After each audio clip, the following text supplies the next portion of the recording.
नवरात्रि की राख से दूर होगी हर समस्या। जय माता दी दोस्तों, नवरात्रि में मां भगवती को प्रसन्न करने के लिए हर भक्त तरह तरह के जतन करते हैं। मां सभी को आशीर्वाद देती हैं, लेकिन अक्सर लोगों के मन में सवाल उठता है कि भक्त को कैसे पता चले कि भगवान उनसे प्रसन्न है। नवरात्रि में 9 दिनों का व्रत, हवन, दुर्गा सप्तशती का पाठ आदि करने वाले भक्त मां को सच्चे मन से पुकारते हैं और कामना करते हैं कि मां की कृपा उन पर बनी। वही माना जाता है कि पूरे 9 दिन जो भी माता दुर्गा की पूजा विधि विधान के साथ करता है, उसकी मंगल कामनाएं जरूर पूर्ण होती हैं। रहे दोस्तों, चैत्र नवरात्रों में ज्वारे का क्या करें, अखंड ज्योत की बाती का क्या करें, अखंड ज्योति में जो तेल होता है बच जाता है, उसका क्या करें। नवरात्र कब समाप्त होंगे और कब से शुरू हो रहे हैं। 2024 में कन्या पूजन कब करें, कितने व्रत पढ़ेंगे, हरे भरे जौ का क्या करें। दोस्तों, आज हम जानेंगे सब कुछ इस वीडियो में है। माता रानी जो आपकी इस वीडियो को सच्चे दिल से लाइक करें, उसकी गरीबी जन्म जन्मांतर की परेशानी दूर कर देना। जय माता दी दोस्तों, हिंदू पंचांग के अनुसार 9 अप्रैल मंगलवार से चैत्र नवरात्रि की शुरुआत हो चुकी है। हिंदू धर्म में किसी भी धार्मिक अनुष्ठान से पहले कलश स्थापना की जाती है।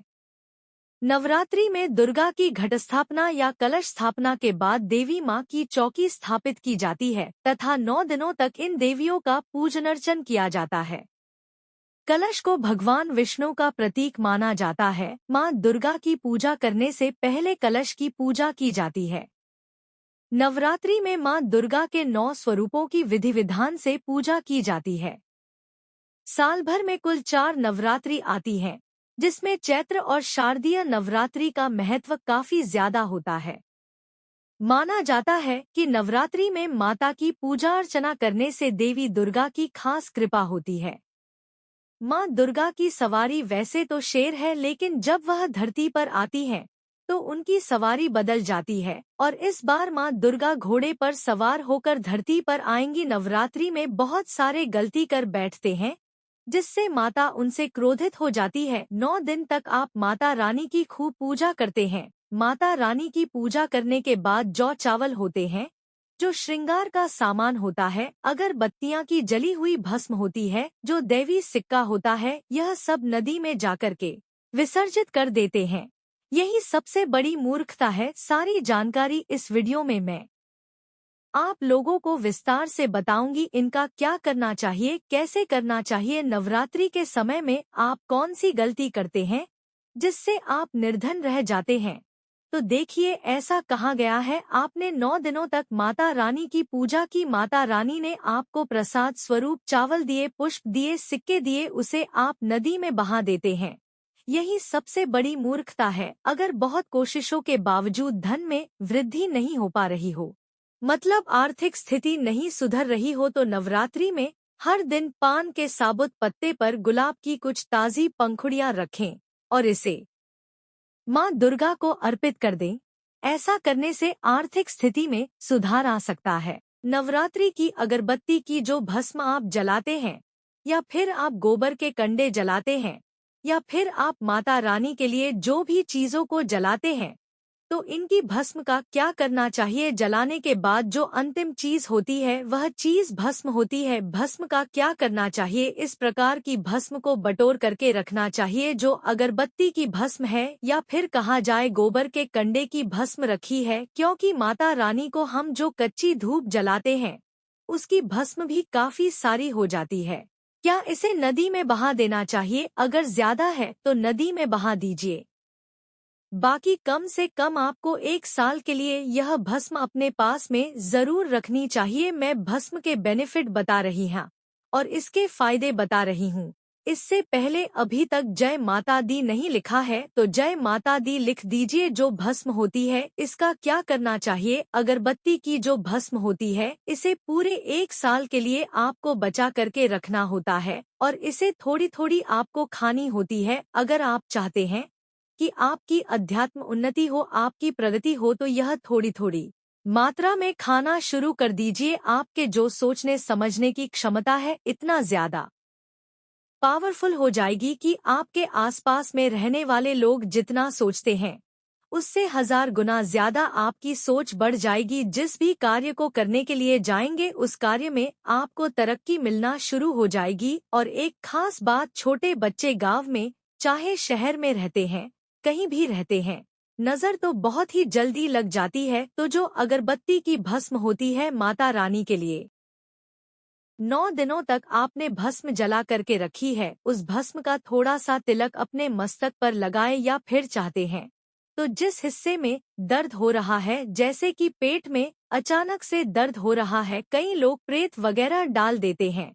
यह सब अधिकतर देखा गया है। इस भस्म को रगड़ दीजिए, अच्छी तरीके से भस्म लगा दीजिए तो पेट में अगर प्रेत लगा हो वह भस्म हो जाएगा, बाहर निकल जाएगा। सिर दर्द हो रहा है, सिर में लगा दीजिए, यानी कहने का मतलब है कि यह आपके हर प्रकार के दुख तकलीफ बाधाओं को दूर करने का काम करता है। यह नित्य खाएंगे, अपने छोटे बच्चे को खिलाना शुरू कर दीजिए। पढ़ने लिखने में कमजोर है, ऐसे में जो बुद्धि है स्थिर हो जाएगी। तो इन सारी समस्याओं से छुटकारा पाना चाहते हैं तो इस भस्म का तिलक प्रतिदिन जरूर लगाइए। अगर इनका तिलक लगाते हैं तो फिर यह अति उत्तम है, सोने पर सुहागा होगा आपके लिए। और आपके बच्चे की जो पढ़ने लिखने की जो क्षमता है काफी बढ़ जाएगी। आप जहां भी जाएं आपको भी अध्यात्म उन्नति मिलेगी। इस भस्म का जब तक तिलक आपके सिर पर लगा रहेगा कोई भी आपका बाल बाका नहीं कर पाएगा। अगर आपके ऊपर कोई व्यक्ति तंत्र विकार करता है, करने का प्रयास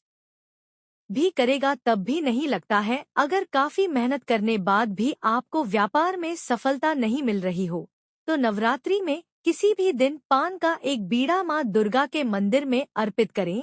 ऐसा करने से माँ दुर्गा की असीम कृपा प्राप्त होगी, साथ ही व्यापार में तरक्की मिलेगी। नवरात्रि पर माँ दुर्गा को प्रसन्न करने के लिए और जीवन में सुख समृद्धि प्राप्त करने के लिए दुर्गा सप्तशती का पाठ करना बहुत ही लाभकारी होता है। ऐसी मान्यता है कि दुर्गा सप्तशती का पाठ करने से घर में मौजूद सभी तरह की नकारात्मक ऊर्जा खत्म हो जाती है और राहु केतु का बुरा प्रभाव भी कम हो जाता है। दुर्गा सप्तशती का पाठ करने से माँ दुर्गा प्रसन्न होते हैं और भक्तों की हर तरह की मनोकामनाएं पूरी करती हैं। नवरात्रि में जो बचे हुए माता रानी के चावल होते हैं, चढ़े हुए चावल होते हैं, इन चावलों को आप अपने अन्न भंडार में रखें। अन्न भंडार का मतलब जैसे कि आप अपने घर में जो चावल पका करके खाते हैं उसमें डाल दीजिए, कुछ धन के स्थान पर रख दीजिए। अब इसके बेनिफिट सुन लीजिए। और जो पुष्प रहते हैं आप इसे धन स्थान में सुखा करके रखें। अपने पर्स में रखे जो सिक्के होते हैं इसे भी धन पेटी या पर्स में रखना चाहिए। अब इसके फायदे सुन लीजिए। जो चावल होते हैं माता रानी को चढ़े हुए मंत्रों से सिद्ध होते हैं। माता रानी को चढ़े होने के कारण नवरात्रि में माता नवदुर्गा साक्षात 9 स्वरूप में विराजित रहती है। तो यह जो चावल होते हैं जागृत अवस्था में हो जाते हैं।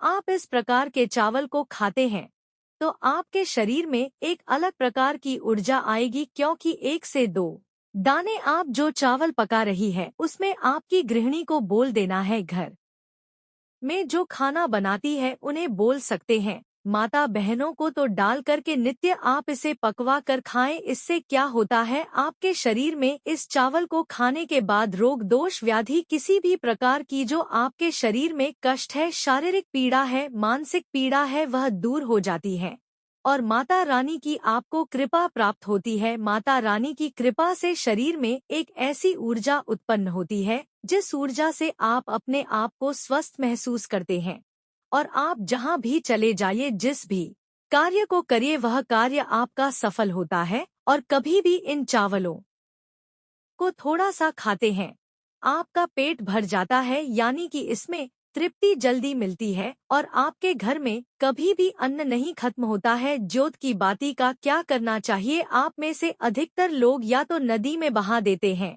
ज्योत की बाती को, या फिर आप में से जो अधिकतर लोग हैं यह धन स्थान पर रखते हैं। इससे फायदा नहीं मिलता। ज्योत के बाती हमेशा जागृत अवस्था में रहती हैं। ध्यान से सुनना, ज्योत की बाती को हमेशा आप जो है अपनी बाजू पर पहनना, बाजू बंद की तरह आपको इसे पहनना चाहिए, इसे भुजा में पहनना चाहिए। ज्योत की बाती को हमेशा बाजू में बाजू बंद की तरह पहनना चाहिए। अगर लड़की है तो लड़की को इसे अपनी भुजा में पहनना चाहिए। क्यों पहनना चाहिए? क्योंकि यह कोई साधारण बत्ती नहीं है, यह साक्षात माँ दुर्गा का आशीर्वाद होता है। यह साक्षात माँ दुर्गा की कृपा होती है। प्रथम फायदा, लक्ष्मी की पूर्ण कृपा प्राप्त होती है। जो लोग चाहते हैं कि माता लक्ष्मी सिद्ध हो जाए, उनके जीवन में उनकी कमी ना हो, तो ऐसे व्यक्ति इसे अवश्य धारण करें। लक्ष्मी माता की पुण्य कृपा प्राप्त होता है एवं नव दुर्गा का आशीर्वाद भी मिलता है। इसका दूसरा फायदा, नजर दोष एवं तंत्र बाधा से बचाता है। आप में से अधिकतर लोग हमें बोलते हैं कि नजर दोष से परेशान रहते हैं, क्या करें? तो अगर आप नजर दोष से बचना चाहते हैं, आप चाहते हैं कि आपकी अध्यात्म उन्नति में किसी की नजर दोष ना लगे, आपकी उन्नति हो, प्रगति हो, तो बिल्कुल ही इसे धारण करिए। नजर दोष एवं तंत्र बाधा से बचाता है। कितना बड़ा तांत्रिक व्यक्ति क्यों ना आपके ऊपर में तंत्र क्रिया कर दे, वह तंत्र क्रिया नहीं लगेगी, सदा आप बच्चे रहेंगे। इसका तीसरा फायदा, अकाल मृत्यु एवं दुर्घटना से बचाता है। अगर कोई भी व्यक्ति इसे बाजू में पहनता है, धारण कर है, तो ऐसे व्यक्ति की कभी भी दुर्घटना नहीं होती, ऐसे व्यक्ति की कभी भी अकाल मृत्यु नहीं होती, क्योंकि ऐसे व्यक्ति के साथ में साक्षात माँ दुर्गा की शक्तियाँ चलती हैं। यह जो आप धागा धारण कर रहे हैं ना, यह आप जो बाजू में बाती पहन रहे हैं, यह कोई साधारण बत्ती नहीं है, यह साक्षात नवदुर्गा का आशीर्वाद होता है, एक प्रकार का सुरक्षा कवच होता है। तो इसे पहनने के बाद कभी भी अकाल मृत्यु नहीं होती एवं दुर्घटना से यह हमेशा बचाव करने का काम करता है। इसका चौथा फायदा, दैविक सिद्धि की प्राप्ति होती है। आप में से अधिकतर लोग बोलते हैं ना गुरुजी, हमें सिद्धि प्राप्त करनी है, इसके लिए क्या करें? आपने मंत्र जाप भी किया ढेर सारे, माता रानी के कोई बात नहीं है। अगर मंत्र धार जप करने के बाद अगर आप इसे धारण कर ले, तो वह सिद्धि हमेशा के लिए बनी रहती है, कभी भी नहीं जाती। इसलिए मैं बोल रहा हूँ कि दैविक सिद्धि की प्राप्ति होती है। इसका पांचवा फायदा, भूत प्रेत एवं नीच शक्ति से बचाता है। आप कहीं भी मरघट में जाकर के सो जाएं, इसको पहनने के बाद भूत प्रेत आपका बाल भी बांका नहीं कर पाएगा। तो भूत प्रेत एवं नीच शक्ति से इसको पहनने के बाद हमें बचाव होता है। इसका छठा फायदा, मनवांछित कार्य सफल होता है। आपने लंबे समय से जो मनवांछित कारक सोच करके रखा है, वह सफल नहीं हो पा रहा है, तो इसको धारण करने के बाद मनवांछित कार्य सफल होना शुरू हो जाता है। इसका सातवां फायदा, दैहिक दैविक और भौतिक यह सुखों की प्राप्ति होती। इसको धारण करने के बाद जो लोग दैहिक सुख प्राप्त करना चाहते हैं, दैविक सुख प्राप्त करना चाहते हैं, भौतिक सुखों की प्राप्ति करना चाहते हैं, ऐसे व्यक्ति को इसे अवश्य धारण करना चाहिए। इसका आठवां फायदा, इच्छित नौकरी की प्राप्ति होती है। मैं वीडियो के बीच में ही बताया हूँ कि हमारे साथ बहुत सारे ऐसे लोग जुड़े हुए हैं जो कि शासकीय पद पर पदस्थ है, तो इसको धारण करने के बाद इच्छित नौकरी की प्राप्ति होती है। इसका नौवां फायदा, माँ दुर्गा आपके शरीर में हमेशा अंश रूप में विराजमान रहती है। जब तक आप इसे धारण करे रहेंगे, तब तक माँ दुर्गा अंश रूप में आपके शरीर में विराजमान रहेंगी। और जाहिर सी बात है, जिनके शरीर में नवदुर्गा वास कर जाए, ऐसे व्यक्ति की जीवन में अन्न धन एवं किसी भी प्रकार की वस्तु का अभाव नहीं होता। तो यह वीडियो देखने के बाद आप समझ ही गए होंगे कि जोत की बाती का क्या करना चाहिए। अगर यह जानकारी अच्छी लगी हो तो इस वीडियो को लाइक जरूर करना और जन कल्याण के लिए इस वीडियो को आगे जरूर शेयर करना। इस वीडियो को देख करके बहुत से लोगों का भला हो सकता है। आज की जानकारी यहीं पर समाप्त करता हूँ। माता रानी जो आपकी इस वीडियो को लायक करे, उसकी झोली खुशियों से भर देना, उसकी गरीबी दूर कर देना। जय माता दी। ज्योतिष के अनुसार घर में सुख शांति बनी रहे, इसके लिए शनिवार या रविवार की शाम 5 लौंग और 3 से 3 कपूर और बड़ी इलायची लेकर एक साथ जला लें। अब इसमें से निकलने वाली अग्नि को घर के हर कमरों में दिखाएं। जब ये पूरी तरह जल जाए तो इसकी राख को घर के मुख्य दरवाजे पर फैला दे। माना जाता है कि इस उपाय को करने से घर में मौजूद नकारात्मक शक्तियों का नाश हो जाता है, आंगन में खुशियां ही खुशियां आती है। मंगलवार के दिन हनुमान जी का पाठ करें और 5 लौंग 1 कपूर जलाकर हनुमान जी की पूजा करें। ऐसा करने से दुश्मन आपको परेशान नहीं करते हैं। इससे घर में पैसों की तंगी भी नहीं आती है। अधिकतर लोग ज्योत का बचा हुआ तेल होता है, इसे क्या करते हैं, नदी में विसर्जित कर देते हैं। सबसे बड़ी यही गलती है। जो ज्योत का बचा तेल होता है, 9 दिन तक जो ज्योत आप लोग जलाते हैं, तो क्या होता है, 9 दिन तक ज्योत जलने के कारण ज्योत में जो तेल बचा हुआ होता है वह तेल जागृत अवस्था में होता है। जागृत चीज ही अपना पूर्ण से प्रभाव दिखाती है। आपने देखा होगा, जब तक मूर्तियों की पूजा नहीं होती, जब तक कुम्हार मूर्ति बनाता है या फिर पत्थर वाले जो कारीगर मूर्ति बनाते हैं, तो उस मूर्ति की पूजा नहीं होती, उसी मूर्ति की पूजा होती है जिसकी प्राण प्रतिष्ठा हो। तो कहने का मतलब है कि ज्योत का जो बचा हुआ तेल होता है, ज्योत जलने के कारण जागृत अवस्था में हो जाता है। तो अगर आपके हाथ पैरों में दर्द होता है, किसी ने आपके ऊपर काला जादू कर दिया, आपको शंका हो रही है, तो इस सिचुएशन में आप क्या करें। जो ज्योत का बचा हुआ तेल होता है, आप अपने सिर में लगाए, शरीर के सात हिस्सों में लगाना होता है। सिर में लगाइए, आप अपने कंठ में लगाइए, आप अपने हृदय में लगाइए, आप अपने जांघों में लगाइए, और जहां शरीर की मेन 7 जगह है वहां लगाना है। इसके बाद आप पाएंगे कि शरीर पे कैसा भी तंत्र विकार लगा हो, किसी ने काला जादू, भयंकर काला जादू कर दिया हो जिसका तोड़ बड़े बड़े ना कर पाए, ये तेल इतना ज्यादा पावरफुल काम करेगा। यह माता रानी की साक्षात कृपा होती है। तत्काल देखना, 5 मिनट में आराम मिलेगा। दोस्तों, आप इस तेल को सिर दर्द वाले हिस्से पर लगा सकते हैं। अगर किसी कारण वश कभी कभी ग्रह नक्षत्रों की पीड़ा के कारण सिर दर्द होता है, तो वह सिर दर्द होना बंद हो जाता है। यानी कि जितनी भी परालू है, राहु है, केतु है, दुष्ट शक्तियों के द्वारा आपको सताया जा रहा है, तो यह तेल 7 हिस्से में बस लगाना होता है। शरीर के 7 हिस्सों में लगा लीजिए, सिर, पैर, हाथ, कोहनी, या फिर आप अपने हृदय में लगा सकते हैं, कंठ में लगा सकते हैं। इस प्रकार से आपको 7 हिस्सों का चुनाव करना होता है। तो कैसी भी आपके जीवन में परेशानी हो, शरीर में शारीरिक पीड़ा हो, सारी पीड़ा दूर हो जाती है। नवरात्र में एक लाल कपड़े में 11 कौड़ियाँ और 3 गोमती चक्र रखकर माता के पूजन के साथ उस पर हल्दी से तिलक करके उसे पूजा घर में रख दे। नवमी को हवन करने, कन्याओं का पूजन करने के बाद इन्हें उसी लाल कपड़े में बांधकर घर की रसोई में ऊंचाई पर बांध दे। आपके घर पर सदैव मां लक्ष्मी का वास रहेगा। नवरात्रि के 9वीं बटा शुक्रवार के दिन एक बिल्कुल नया लाल सूती वस्त्र लेकर उसमें जटायुक्त नारियल बांधकर माता का स्मरण करते हुए उस नारियल से अपनी मनोकामना 7 बार कहें, फिर उसे बहते हुए जल में प्रवाहित कर दें। दोस्तों, यह देखा गया है कि आप में से अधिकतर जो लोग हैं, माता रानी को श्रृंगार का सामान जरूर चढ़ाते हैं, और श्रृंगार का सामान चढ़ाने के बाद इसे आप लोग नदी में बहा देते हैं या फिर अन्य को दे देते होंगे। तो ऐसा नहीं करना है। जो श्रृंगार का सामान आप चढ़ाते हैं माता रानी के लिए, 9 दिन के बाद इस श्रृंगार के सामान को आपके घर की जो शादीशुदा महिलाएं हैं उन्हें देना चाहिए। इससे क्या बेनिफिट होता है, इससे अखंड सौभाग्य की प्राप्ति होती है। जब तक वह माता बहनें श्रृंगार करेंगी, जो भी माता रानी को चढ़ा दिया हुआ श्रृंगार करेंगी, तब तक साक्षात स्वयं काल भी उनके पास आ जाए उनके पति को ले जाने के लिए, मृत्यु के घाट उतारने के लिए, तो उनका बाल भी बाका नहीं कर पाएगा। अखंड सौभाग्य की प्राप्ति होती है। महिलाएं घर की साक्षात लक्ष्मी होती है, इसीलिए जो बचा हुआ माता रानी को चढ़ाया गया श्रृंगार का सामान होता है, माता बहनों को देना चाहिए। जाएंगी नोट।